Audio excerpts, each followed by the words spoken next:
This is Ben Franklin, welcoming you to the Forecast, where we light a candle rather than curse the darkness. Each week, we highlight the people proving that progress isn't just possible, but necessary. As Poor Richard said, energy and persistence conquer all things. Now, let's get to work. And just before you start recording, I do think that we should take time because, I know you're probably going to ask me a lot about Donald Trump and whatever's happening, and all that is a thing.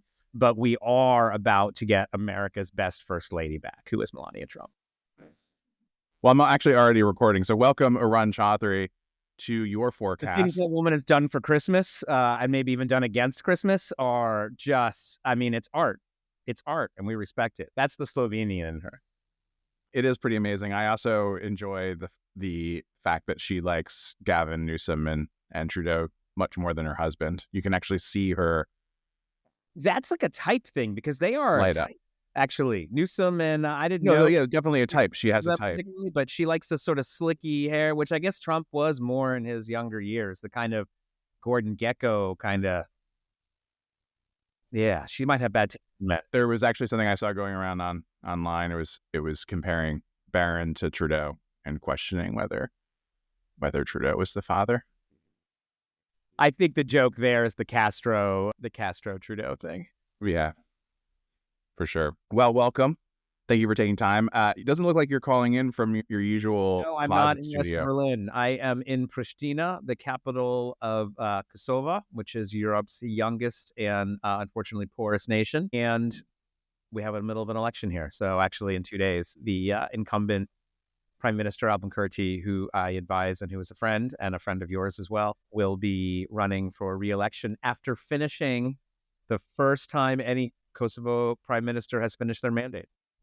I have a great photo of him where I am extremely red-faced because it's extremely hot at the conference I saw him at. And I ran up to him and I was like, I know Arun. And he looked at me like, what? Only time I've ever run up to a prime minister of any state, country. He's one of the most head of state ministers, I would say. He was very kind and appreciative. We had a great conversation about how amazing you are. We had that in common. All right. Mutual now, affinity. Next thing. Now I'm going to hustle you. All right, next thing. So, election's looking good. How are you feeling about the election's looking good? I don't know how much we want to get into it with the audience. But the situation, is that of course he will win, as we hope and expect. This is how you ward off evil spirits in American politics. You say we hope and expect our candidate will do well this November. And the problem is, though, he has to win an absolute majority. They can't enter into coalition government because this is a media landscape dominated by oligarchs. A lot of things that you can imagine are happening. And so the fact that Kosovo has progressed so far in its anti-corruption stuff, so far in its development, is because you actually have a bit of a hegemony coming from the left National Party of Ependosia, which is Albanian for self-determination. Right. Well, if you don't mind, we can come back to this, but I'm eager to talk to you about America. About America and what's on everybody's mind right now. Yeah, America's where I keep some of my stuff, so I'm happy to talk about America. Yeah. Well, Elon Musk is actively doing things. He has his team of I'm not sure. I'm not familiar enough with Gen Z, but like giving us the name of some little kids, in big suits who are doing it. I have no idea if that's real or not, Well, so are you familiar with the term Sigma boy? My kids are always watching YouTube videos where they're talking about Sigma boys. Yeah. It's the opposite of the alpha male, or not the opposite, the alternate, I would say. It's like a lone wolf. Yeah. But I think you can use it in pejorative as well, but I think it's generally a good thing. I'm not sure. I'm confused by it all. I would call them incels, but that's just me. I don't know what the words are these days to use. But either way, they're doing stuff and they have access. A lot more access than I actually thought they would get so quickly, but I guess I'm surprised by that. And one of the things that they've been doing this week that I'm curious to get your take on, especially with all your international work, is they've completely frozen USAID, and they're out there. Their minions online are like, they found $50,000 for trans operas, and they're paying for Sesame Street in Iraq, and I'm like, I'm like. Why is Elmo's a good ambassador for Iraq children? I don't know, but I was struck by the fact that all of his minions and all of the acts they found about 100 million, roughly less than 1% of the USAID budget that they think is awful and waste. But no one's talking about the billions of dollars that actually goes to good things that they just shut off. I'm curious, like, what your take is from Europe. What are you hearing there? Well, I think in Europe, everyone asks the same question that independent-minded people in America are asking, which is sort of, everyone in America seems so slack-jawed and flummoxed by like Trump and Musk and all of this stuff.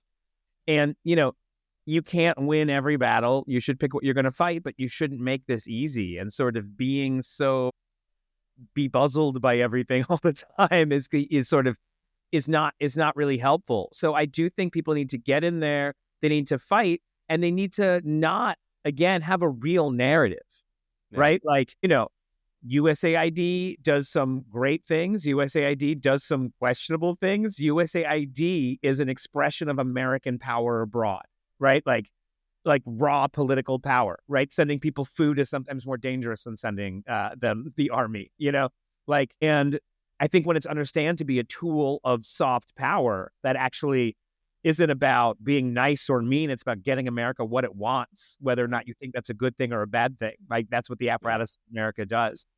So the correct accusations, I think, would be like I'm going into the MAGA world now, right? Yeah, So put your MAGA hat on.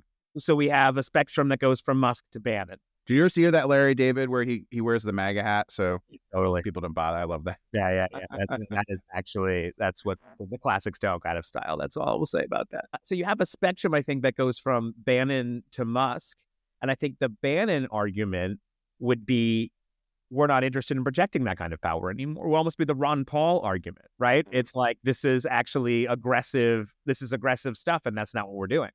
The kind of isolationism wrapped up in a dove. It's like, that's just not what America's about anymore.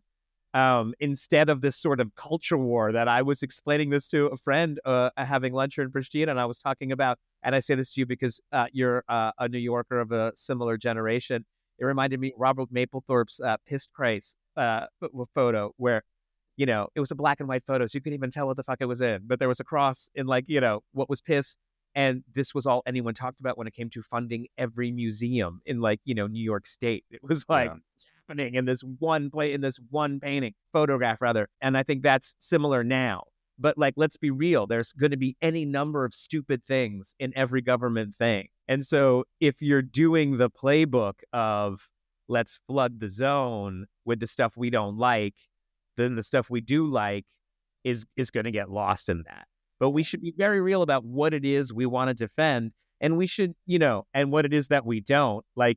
Trump is, last time around, I did describe him as sort of a bull in a china shop, breaking everything. And what was useful about the last Trump presidency, and what makes me a bit angry that it wasn't done, is you let the bull loose in the china shop once. You saw which things he broke. You saw which things he came too close to. There were no guardrails put up. And this whole last minute Joe Biden pardoned a bunch of people. This is not guardrails. This is, as you know, this is like a descent into something much worse, And so whether it's just making abortion part of the law, right? You could have just done that. Whether it's actually making some of these things that are just feel good customs, that we've inherited from the British non-constitution, actually codify them, put them into law, exercise some power. What people like about what Trump is doing, and this is not his playbook, and this is not the Orban playbook, it's the Malay playbook. This is, Malay is as if a Bitcoin came to life and sprung sideburns and became the president of Argentina and was secretly in love with his sister. That's a very specific example. This is him. And he has this chainsaw. And he's just getting rid of departments. He is the example all these guys taking of your economy might be okay if you cut everything. And Argentina is showing the first something, I forget, budget surplus in 500 years or something. That's an exaggeration, but some absurd amount of time. And it's obviously just a trick, and it's not good for the people. But the same way that's not a trick and that's not good for the people, we can't pretend, your life's better because we measured the GDP. I'm still having that argument, people, And you're like, when inflation goes down, the prices don't go down. People who are poor, people who are working, people who are striving are still struggling that, if not more, under worse conditions, and they're not idiots.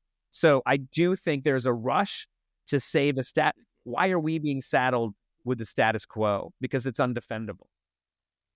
Well, and I think one thing that they're doing is smart. I was talking to this hockey dad the other day, and he was going a little bit like conspiracy theory. He's not a Trump voter. He's definitely an independent. He's one of those like socially liberal, fiscal conservative types you run into in the DC area all the time. And I like talking to him, but he was like, well, there's a reason why they're going after USAID first, because it's there's all sorts of shady money tied up with the intelligence industry. And he's not saying this as like a bad thing, but he feels like, oh, well, it's part of it's Trump where the going color after... revolutions come from, is these things. Like, we can talk about this openly. Like, this is American foreign policy, like to get the things, to keep prices down, to all the things. Sometimes countries should be overthrown. Sometimes we don't like them. Sometimes they're bad, but that's the active work of soft power, is to like help make that happen. But like Elon and Trump are trying to cut like $2 trillion. They're trying to clear the way ultimately. Like they want to get rid of the federal government. They want to cut at least $2 trillion so that they can pass more tax cuts for their wealthy friends. This is also $50 billion. They've also just want to say they did. They want to say we had a goal and we achieved it. Because I was going to say, with the Malay and all this, people don't necessarily expect results. They're just enjoying the energy. Somebody did something in this fucking country. No one ever does anything. Somebody did something. Maybe it's not even... even though there'll be unintended consequences. People are absolutely... For sure. No, and that was the energy I was picking up on. And it was interesting because I was like, it's really hard to defend the federal government. Like, to me, USAID was started by JFK. It was an admirable goal. It does a lot of great work helping in like after environmental crises, helping minimize the spread of epidemics in poorer countries, totally. Helping us like compete with China on the global scale, like all things that we could talk about, but ultimately, I'm a cynical, lefty, whatever. You get a little, when you are in some place that's really like having a hard time. I was in Haiti after the earthquake, or recently in Ukraine, and you see like actual food that's come from America. You're like, right on, man, that's cool.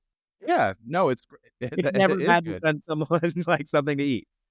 And my point is, it's not that much money. Actually, I think I have no data to back this up, but USAID might actually be less wasteful. It was around 1% of the budget or something. Yeah. Well,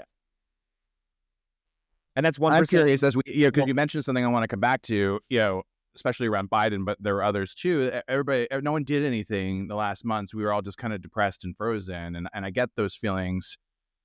Yet there was more that we could have done. And now everybody is trying to figure out a new playbook, but they didn't even do the new playbook that we all like knew was the thing to do. No. So let's talk about it for people who are listening to this. I'm hoping there are a number of folks in the establishment within the Democratic Party who will hear this episode, and maybe we can inspire them. So like, let's you're great at crafting narrative. Like this week right now, the week of today's February 6th when we're recording this, right? So like this is at the peak of an assault on federal bureaucracy. There's all sorts of awful things happening here in the States. What would you focus on? What would you build a narrative around? One thing I've been dying to ask you is like, things seem to be coalescing around like Elon as the enemy, right? Like as in any narrative, we need a bad person to go up against. And it's been Trump for so long. I think that a lot of people are just tired of Trump being the bad guy in every message that they hear. So it seems like we're gravitating more towards like Elon Musk is the evil doer that we're unifying against. Do you think that's something useful, or should we focus on Trump? Or none of them? I don't know. Recently I was at a conference, and I got a chance to meet an amazing person whose name is Claudia Ortiz, and she is like one of the only opposition people against Bukele in El Salvador. I don't know how much you know about Bukele, but he is one of the, he was the one who just offered to take over Americans' prisons for a little bit of money or whatever. He's a very kind of built on this anti-crime tough guy messaging, but like kind of muscular can do. And people really admire him, especially in South America, but all over. And she is that blue dot, right? Like on the thing, voting against. But she makes those things mean something, right? So again, even though if you're not going to win, you're representing people and you need to make sure that they feel represented. But then she says, I don't concentrate on him. There's something that needs to get done. And so I work with a union who's doing it and somebody else is doing it. And I really don't talk about it that much. And I kind of, gain some wins. I mean, Trump is not this huge authoritarian popular guy. He didn't win big. He won quick, which is very hard to do and a remarkable feat and, and much credit to him. But I think everyone's like, we got to throw out everything we know and all the techniques. So this even gets back to something we were talking about before. We need to throw all of this out and everything we know, but nobody actually ran any kind of a new campaign. I mean, all the good campaigns I'm thinking about, Poland and France, were like innovative and organic and doing things. Democrats, unlike any corporation you can think of, like spent more money on paid advertising and less on organic and digital, it's sort of incomprehensible. So I do think like in this moment, we need to like not throw out all of our techniques and do the things we know how to do. And we know ordinary people have problems. Maybe politics is the way to fix it. And once you've convinced them of that, we're the party who will do that. This is what Republicans do. They'll take 40 years. You have the right to work in your state. Yeah, you're right, I do. Unions want to stop you from that. Yeah, oh my God, that's terrible. And then it's like Scott Walker is that guy. It's not like he's brilliant. Like Scott Walker's just some guy who looks like Nixon and like was shitty at running for president. Like people built him up in their minds because they're like, how did he convince progressive Wisconsin to go against the unions? And he didn't. He's just the clown who gets you to buy the car. He didn't tell you what you needed or where you had to go. So I think Democrats know not to concentrate totally on Trump or, but they can't help it. But does that mean to shift it over to Musk? Don't worry, I'm answering the question. I know. Does that mean just shift it over to Musk? I don't think so. I think things come in threes when it comes to candidate personalities. And this is also what you want to set up when you're a candidate. There's the person, and then there's the hype person, and then there's the hatchet person. They're both H's. That was pretty good, right? If I make it human, then they're all three H's. I just changed that right now. It's three H's. So it's the human, the hype human, and the hatchet human. That's actually working very well because it's five H's altogether. Now, you embody your authentic self. And then just like James Brown, like there's nice things about yourself you can't say about yourself. So you have to have another person who says nice things about you. This is a bit Trump and Elon. They complement each other very aggressively. They understand that they're not in competition because they have become some kind of a unit. And so I do think, I think of them as a target together. It's not one or the other. It still might be ignoring. And that's why Bannon is sliding so well into this universe because he's the hatchet man. Yeah, but I don't think he likes Elon that much, or is that all an act? No, but it works for Trump as controlled opposition. Yeah. He needs somebody who's always out there fighting it. Yeah. So he doesn't have to not get along with Elon because he has somebody who's not getting along. It's almost like he's hired, why should I fix my own toilet? I can hire somebody to do that. But which one is Smithers and which one is Mr. Burns? That's funny. What if they were both Smithers? I mean, don't you? Because I think of Trump has strong Smithers energy. To be honest with you, yeah, like strong Smithers energy. I don't know enough about Musk to know exactly, but he feels more servile than in charge. So he wouldn't be so insecure. These people, insecure. I just want them to die in space or under the water. This thing that I've seen going around TikTok, and it's just a beautiful vista. You're like sitting there in front of a lake and mountains, and it's like this view while watching Elon Musk gasp for air, and it's actually quite soothing. Nice. I actually thought you were going to go with Luigi on there. I thought you was going to say like, "Where is Luigi in the clouds?" Yeah, no, Luigi has been not mentioned as much here. People still talking about Luigi in Europe. Yeah, because they've done a good job. I feel like U.S. Controlled media has. Europe also has like less concentrated pockets of graffiti and more graffiti everywhere. It's more sort of like, of the landscape. And Luigi is honored all over. Especially I've seen Spain, Portugal, Italy, especially Southern Europe. I mean, portraits, slogans, and people think about it. Yeah.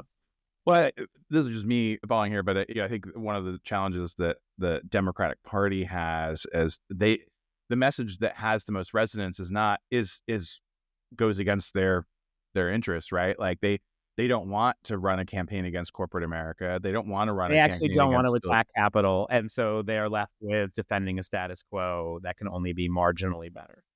And I don't think we need to murder more people, but there is certainly an energy of like the No, elite. it's the opposite. More people will be murdered if you don't actually take some steam off the top of the kettle. Yeah. Even if you are a reactionary, even if your job is to like, keep things in line, it's time to give the people something to make that happen.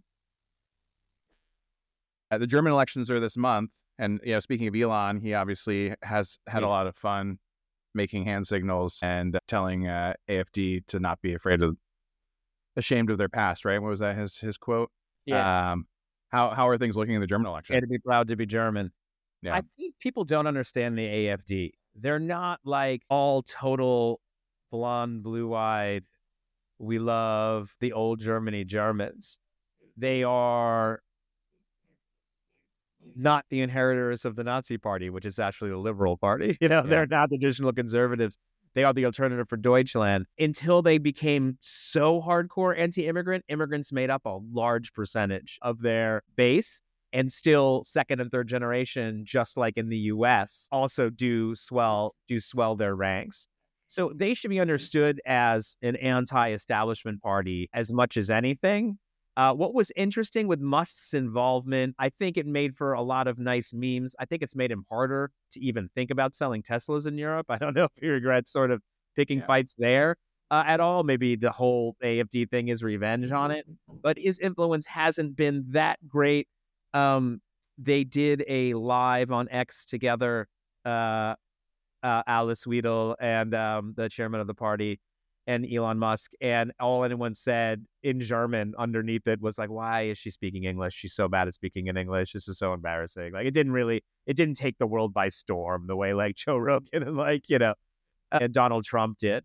But the AfD are posed to do pretty well. The thing that has boosted these protests, if any of you have sort of seen that and have been a little more hopeful as you should be, seeing that, has actually not been the AfD changing anything. It's been the CD, who have traditionally been part of the Democratic forces, who will not work with the far right, did a little bit work with the far right to get an anti-immigration bill passed. And so people were really upset about this. And this maybe is going to give a little spike to some of the parties that we like. I could go more into detail if you want on some of it. I think it's interesting messaging wise is that wavering voters for the AfD are actually most attracted to very simple, generic social democratic messaging.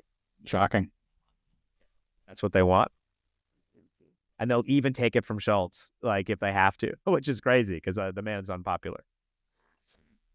Now, does it right? So there's still a lot of energy. Tell me if it's changed. So but the CDU will come in first. That's the conservative, Christian party. And then right now it's a race for second. Before AfD was in second. Now that there is more of the protests, and there's new polling coming out today, so I even feel bad saying anything about it. But it's a bit of a mess between then the SPD, the Socialist Party, the Greens, who are doing actually fairly well for the Greens, and I think with last time did quite well and are hoping to come in second and maybe be kind of the responsible partner in the coalition. And then Die Linke, the left, who have been sort of left for dead, have had like a mini surge. Like some polling even has them up to 8 before the threshold's at 5 and they were at 4. And actually some of the best social media is them celebrating these small victories. And actually that was what we're talking about, Claudia Ortiz. That was one of the things she said also. She's like, you got to take time to celebrate like small victories because like it's actually more fun. And you can actually sort of even be a bit sarcastic in your joy of like, there's so much more to go. Here, I just don't feel like there's anything to celebrate right now, but I feel that sentiment. And one thing that, I'm curious if there's any parallels between Germany and the States is around like the anti-immigrant frame. Like, is there anything there that is sort of like the right here, and I assume in Germany, like they've gotten so good about telling you what to care about, right? Like, it dominates the discourse. The political still dominating. Is there anything that like you see? What I see, because we have there's so many different countries, having elections all the time, that I think is instructive, is that there's almost no place in the world where immigration ranks as anyone's number one, really. Yeah. Like when you actually get into the kind of real numbers of it, The only reason immigration is number one is because they don't believe any party can do anything about education, healthcare, all the things that they think about, safety, security. They think everyone is so hopeless on all of this. At least somebody's got a realistic plan, getting them out of the country about one thing. But no one is actually as obsessed with this as they think. That's destructive number one. Number two, it's not just Democrats who just line it up and do it every, however many years. Have I showed you the Kamala ad where she says she's going to be better on the border than Trump? Like, ridiculous. You have to, and the Greens are doing this maybe now in Germany. So let's take a look as happens again, as happened in Finland, as happened in Sweden, as happened in almost every election, is the center left meets the immigration messaging halfway. Yeah, we're going to be dicks, but not as much. Yeah, fewer people. Yeah, don't come here. That kind of thing. Your opponents don't believe you and your friends are pissed off because you stabbed them in the back. It's so number one, it's like people should be, I think, at less strains to talk about it in their terms. And when you talk about it, just use new narratives. What are some new narratives? We should all be working harder on lots of new narratives, too, that have done quite well, and some in testing and some in reality. Poland, Italy, some other places is number one, sorry and thank you. It's like, hey, there's 40,000 new people in my town of 200,000 people. I can't catch the bus. The answer can be, well, you're racist, or the answer can be, oh, man, that sucks, and I'm sorry about that. But thank you. It's actually really important. Like, what the fuck are these people going to do? It's like, we don't really know, and we're not doing a great job. So maybe you could actually help us. We do know that when people actually have a voice in how people are settled, they actually become much more attached to the success of the project, but that's not narrative. That's actually policy and functionality, and we won't talk about such things. And this is strictly a narrative conversation. No plates on the forecast. And then the other one is reverse psychology, which no matter if I can, half of what I do that people say, oh my God, he's so smart, is I just think of the opposite of what like the idea is, And so you're mad that people are moving to your country. Just make something about how you're mad that they're not going to stay in your country. So actually, was telling in a focus group, Smart. Folks in Italy, it wasn't me, it was someone who was speaking Italian, obviously. Like, what the fuck am I? There's a kid, and it was a real story. There's a kid, he's from Libya. Now he's living in Bologna, where he went to university. His Italian's pretty good, and he's a total computer whiz kid. And aren't you excited? He's going to start his dream company in Amsterdam. The internet's a little better there than Bologna. And the answer is no, fuck that kid. And you're like, why? And it's like, because he's Italian and now he's running off to the Netherlands, leaving us behind and getting screwed against again. And you're like, okay. So you're still angry, but now for the right reasons. Yeah. So this is not a perfect fix for every country or whatever, but like, I do think it's about playing around with new narratives that aren't just meeting them halfway, because this does not work anywhere. It's the sort of idea of centrism. There's no such thing. No one ever thought of themselves as a centrist. People who just call themselves as centrist are usually just looking for attention. But other than that, like, people like just to think of themselves as independent, though, which is not the same as being describing centrist. themselves as being independent. They're just saying, I'm not one of the assholes who wears a t-shirt. But I mean, even then, I would argue that like you're not actually independent most of the time. You just like to say you are. You have an ideology that you may or may not acknowledge. Yeah. I think that's the. Do you remember there was like a mini doc during one of the prop battles in California where it was a day without immigrants. It won all sorts of awards, and so I've been talking to folks right now about like, well, what is the imagery that's going to work in this moment, because millions of people are rightfully and understandably terrified right now. They don't want to leave the house. Even if they have papers, right? like they're like, it's confusing times on who's going to get rounded up and how long it will take for you to, like, even if you are documented, you might be months some crazy place, so so people are terrified. People aren't showing up to work. I know, like, everybody talked to you in California, like, folks are not going to the fields.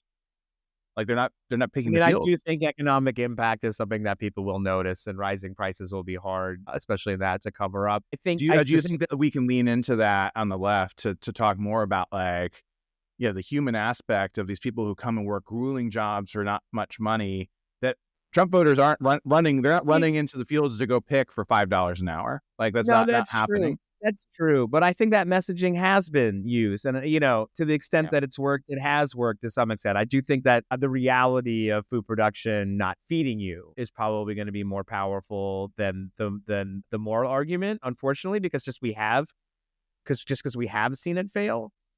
But like,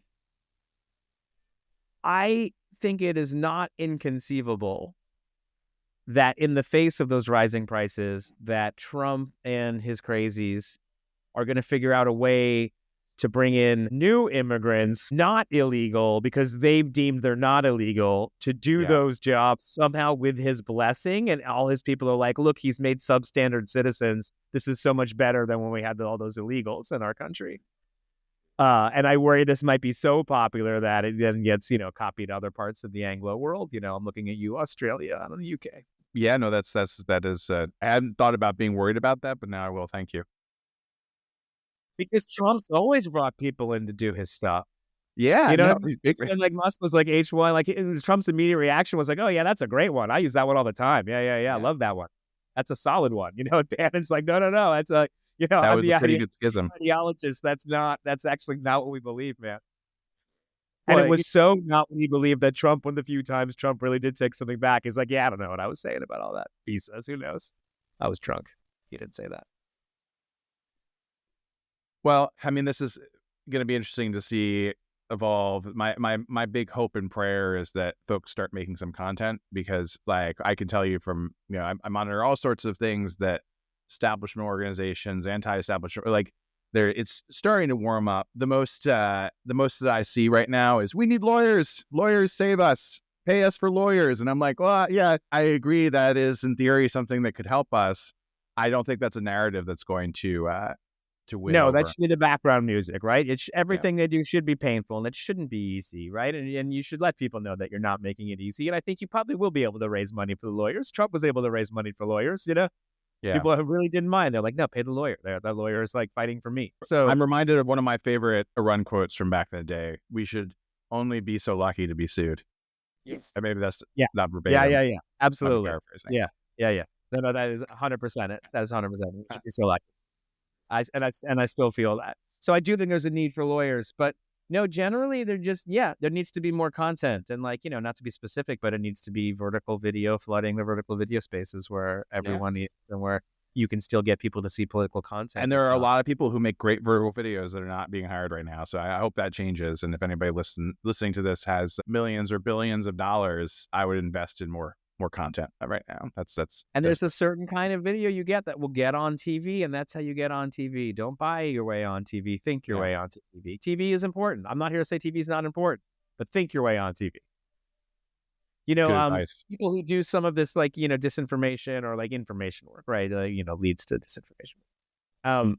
Have changed some of the methodology in a way that I appreciate, which is the question no longer is, do you get your information from the TV? Because everyone's like, no.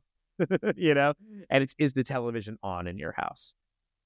Because the television's on in your house, you're actually getting that message. Even if you're not listening, even if it's just your crazy uncle or your mom's got it on in the kitchen, whatever it is, like, you're still getting, that information, unless it's in an ad. You won't hear the ad. You're actually able to tune out the ads and tune back in because you have trained yourself to do this your whole life. Maybe especially younger people have a harder time, but I don't think so, because not everyone has YouTube Premium. That shit's expensive.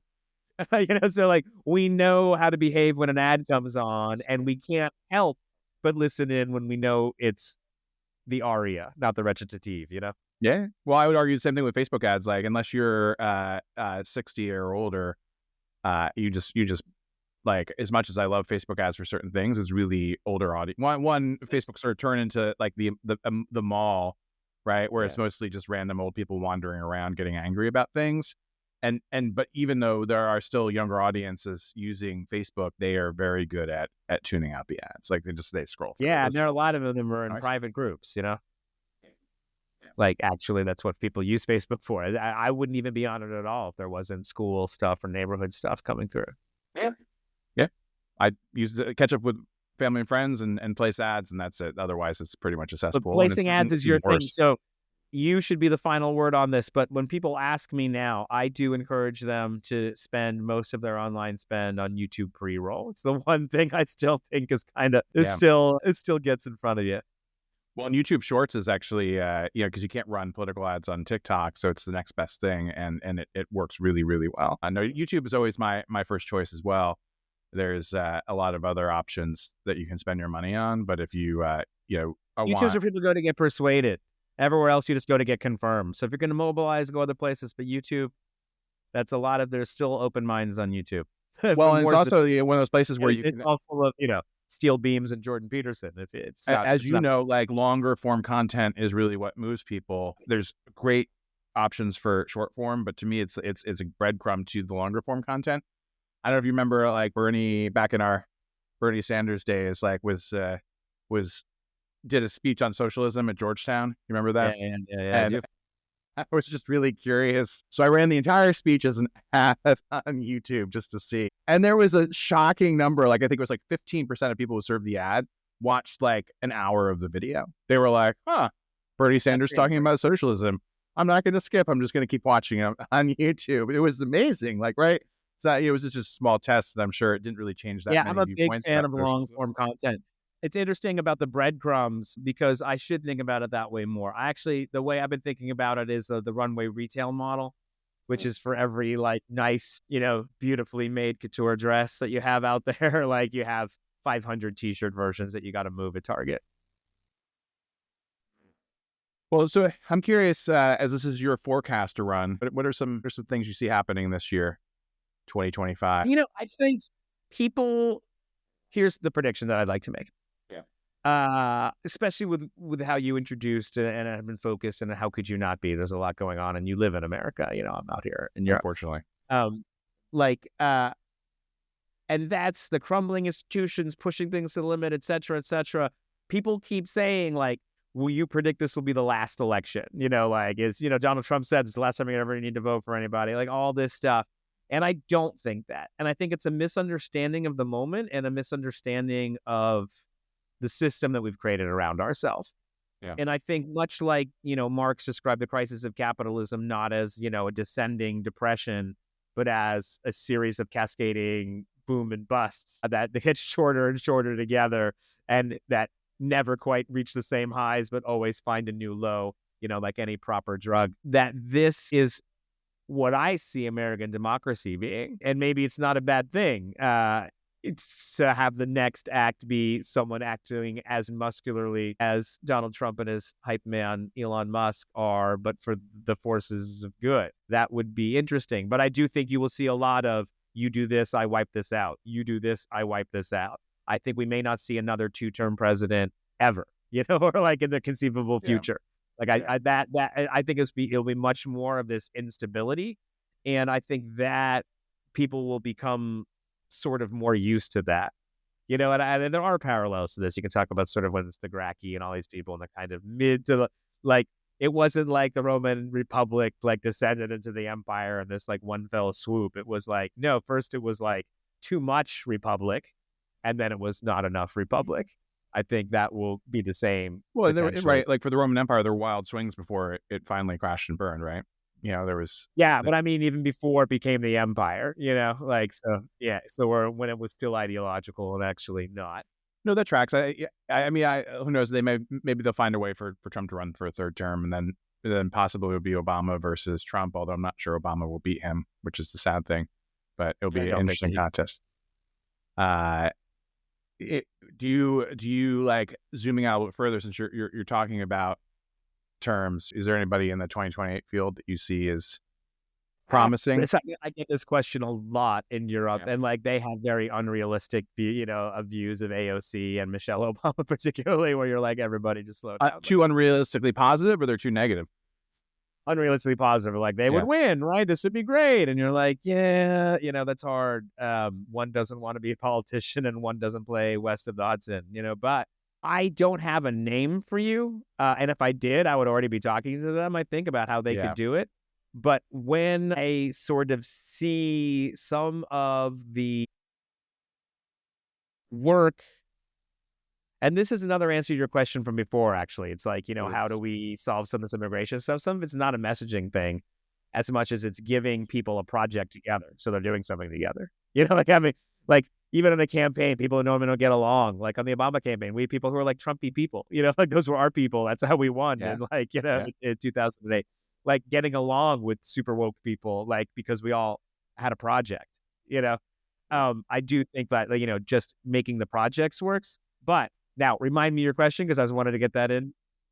No, that was a really good point. I was asking if there are any candidates, but it's fine. Like I think So generally, the thing that I get excited when I see are some of these Southern candidates from medium-sized towns. Some of them have even become mayor or the head of the city council. I think these people have chops. Sometimes they're black, sometimes they're white, but they're always part of a multiracial Southern, like coalition that's been built outside the Democratic Party because the Democratic Party didn't give a shit. And so I actually think that sort of these people have potential to become the outsider insiders that bring new narratives while having unassailable credentials as people who have built these multiracial coalitions. And it can't be like, you don't know how to do this. They can be like, no, we've done it. We've done it. Take a look in Alabama. No, that's a good point. And I think about this a lot because it's you mentioned this way in the beginning of our conversation. But like, people are tired of things not happening, right? Like that's part of what is feeding this. And then, I have this conversation ad nauseum with Trump loving relatives, and they're like, well, if Democrats were so great, like San Francisco wouldn't have people pooping in the street all the time. And like, and their point, like, and they're like ridiculous about what they're telling me, but they also have a legitimate point in my view, which is that like a lot of heavily run by Democratic machine areas are not doing so well on a variety of fronts, and they don't have the faith that like Democrats can govern. And they see like Trump as someone who could potentially get things done. And so they're right for the wrong reasons. It's like what makes these things so hard is the anti-human policies that are still in place, even in cities like San Francisco. You can get human breast milk in your coffee, but like, why don't they just house the homeless people? Like build a couple skyscrapers, put them in there. That is a great question. And I think that, like, to your point, the candidate that can demonstrate that locally is going to have a leg up. I'm not sure who that is either right now. I'm hoping if you find them, you'll tell me. There's that scene in West Wing where, were you a West Wing fan? I don't know if we already talked about this. I feel like you weren't a West Wing fan, right? No, it was too much claptrap for me, but I can understand. Yeah, I liked there's like when it was the last gasp of high budget network television. I think that was also very comforting to people. It was like, this is like a properly made show. It's not a fucking 30-minute like reality horror. All right, well, I won't go down this path anyways, but there's a scene that I'm thinking of where you're going to come up to me and bang on the window and be like, I found a guy, I found a woman, I found the next person. I do think AOC is trying very hard to look more presidential in this. And I hear from people who are like very happy that she is out there on her like Instagram Live. She's building power. I mean, she's doing the same things you need to do to be Speaker of the House, I would say, which I think is absolutely a realistic path. Or there's no reason why she shouldn't be, a constitutionally mandated, powerful, person in the United States. It's just the path we have to the presidency is, I will say, and I actually said this of Kamala Harris in 2017, impossible. There was like a voice I would remember our conversations back when Kamala was a client many years ago, and you and I talking about this because I won't name him, former colleague who was betting it all on Kamala's presidency, right? And like stabbed a bunch of us just so he could get that Kamala account. And you and I were sort of laughing like, have it. Good luck. And I'm sure it will be a great boon and beneficial. This was, like a big campaign, but like, oh yeah, I mean they got a lot of business off of it for sure. Things that will prevent her from connecting with America have like always been there. This is a. But do you think that is sexism or like so? Like I my theory is that like if Elizabeth Warren hadn't run as a grandma, can't hate you. You know what I mean? If your name of your band is Boston and they don't like you in Boston and you live in Boston, that's a problem. It doesn't matter how much they like you in Milwaukee. So the fact that she's so unpopular in California with Black people, was my first indication, especially like working, being on the trail a bit in like Oakland and stuff. And it was like, okay, I see something that's going on here. Something that's something that's like you are not connecting with the community you should be connecting with the most, and therefore like the rest of it will not Yeah. coalesce. I think sexism plays a part though. people would stab you to death if you said something bad about Obama in Chicago, right? Like, even if they didn't like you know what I mean? It's like, and if in your hometown they're not willing to stab for you, like, you're not going to get all the way to the White House. But I want to jump to Elizabeth Warren real fast. I don't know why I'm just meandering around different female candidates, but there's just a point here I'm trying to make that I want to get your take on. 2016, she would have won it cleanly. Oh, well, you remember when we did the Run Warren run? That was one of my we favorite were projects. All against this. Like, move on. Kate Albright Hanna and Eric Sagan. They all fucking were like. But they convinced Elizabeth Warren to run as a grandma, which I'm like, if you were paying attention at all in 2016, Hillary Clinton did not track as a grandma. Like, you remember, You mean in 2020? Well, no. So I'm jumping back and forth. I'm saying 2020, Elizabeth Warren ran as a grandma, right? They're like, what I'm saying is, the Hillary Clinton is my abuela bullshit didn't work in 2016. So why didn't anybody learn from that to be like, yes, sexism plays a role, and no one wants to, like, grandmas are not seen as presidential, right? Period. And that always frustrated me when like Elizabeth Warren just mopped the floor with Bloomberg. I was like, this was it. Imagine if she had run like this the entire time. I think she would have won. She was the Lisa Simpson that we needed. Yeah, I mean, look, when she attacked Bernie, this was a tactical mistake, and I would also say a moral failing, but that's debatable. But this was a huge tactical mistake, and it can only be done by somebody who all of a sudden thought they could win. People do bad things in presidential races when they think they can win. Yeah. When they don't think they can win, they actually do the things that they believe, and then everyone loves them. There was some. Did you ever think Bernie was going to win in 2016? I've never asked this. Was there a moment where you thought we were going to do it? He would have won the general for sure. Look, I come from the Annie Weinberg school of politics, which is the science fiction view that there is a planet in which your candidate wins, in some way. Maybe lightning strikes the other one. Who knows? Like, I don't know. Like, and those paths, narrow as time goes on, right? At first, like, the universe is infinite, and then it becomes less infinite. I think our not great showing on Super Tuesday was the beginning of the idea that this wasn't really going to work. Making it painful for her, I think, did make sense up until and including California, to try to actually, there were positions that she was running on that she wouldn't have changed on that actually helped her. Drop EP was helpful. Dropping the no-fly zone in Syria was helpful. So, like, actually, like, forcing those things out in the same way that I'm sure she would say, like, making Obama acknowledge gods and guns or whatever horrible thing she said in 2008. Like, it was helpful for Obama as a candidate. But I actually did feel uncomfortable for a couple of weeks where I was like, it feels like we should drop out. I'm not really sure. Like, that we gain authority. And then I thought, I'm not a Democrat. So I think me plus the rest of the country, including rank and file people, we don't give a fuck what's in your platform because you all don't do anything that's in your platform. Yeah. So, like, the idea that there needs to be a big, like, fight about the platform and that this somehow is like it ain't about that. If you want to have a platform that matters, have a real party. Have a real party with real members who have a real influence. Let them vote on what's in it. And then it actually becomes a manifesto and a mandate, but it's not that. It is just like the daydreams of some 485 rich people who like to hang out in Northern Virginia and Maryland. I did also struggle at the California point. There was, I think you and I have talked about this before, but I'm going to say it again anyways, like you haven't heard this. And we would monitor like donors emailing back. We sent out emails, and you can't read all of them, but it was a good, just kind it's of a good focus group. Yeah, it's a good focus group of what people feel the need to email or text back after they get communication from Bernie Sanders. And there's so many people who are like, I live on fixed income, I live off Social Security, my life is awful, I'm giving my last $5, like, I'm not buying lunch today so that Bernie can win because he's our best hope to, like, make my life better. And it would, like, wreck me because there was zero chance of him being the nominee at that point. And I was like, can we stop asking for money at least? Right? Like, that was my take. Like, we're not going to win, but no, they had to pay for things. They wanted to make sure that Bernie, someone, I don't really wanted to go all the way to DC, and I get that, but I'm like, can we just maybe do it, like, with less money and stop asking people to support the campaign? Like, that was a huge schism for me, and it took me a long time to wrap my head around it.